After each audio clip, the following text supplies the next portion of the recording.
des membres, tous nommés par décret du président de la République pour un mandat de 3 ans, renouvelable une fois. Enfin, la Commission nationale de lutte contre la traite des personnes jouit d'une autonomie financière. Il s'y est d'indiquer que l'adoption de ce décret s'inscrit dans l'engagement du gouvernement à consolider son environnement juridique dans le sens de la poursuite de sa politique de protection des droits de toutes les victimes sans aucune discrimination, victimes des infractions commises sur le territoire national en phase avec les exigences internationales en la matière auxquelles notre pays adhère totalement. En effet, la Commission a notamment pour mission de prévenir et combattre la traite des personnes sous toutes ses formes, garantir la protection des victimes, collecter des données relatives à la traite et promouvoir la coopération et la collaboration à ces fins. Après examen et discussion,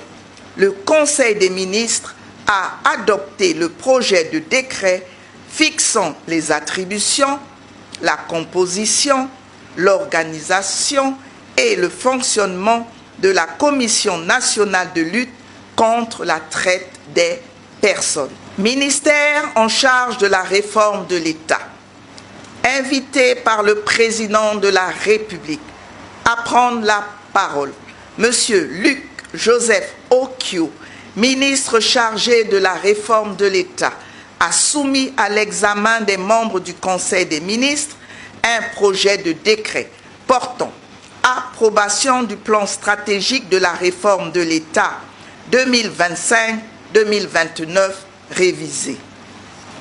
Faisant peau neuve au plan national de la réforme de l'État, élaboré en 2010 à la suite du Forum national sur la réforme de l'État de la même année, le plan stratégique de la réforme de l'État, en sigle PSRE 2025-2029, prend son essor en 2022 à la faveur de la mise en œuvre résolue du projet de société de son Excellence, Monsieur le Président de la République, ensemble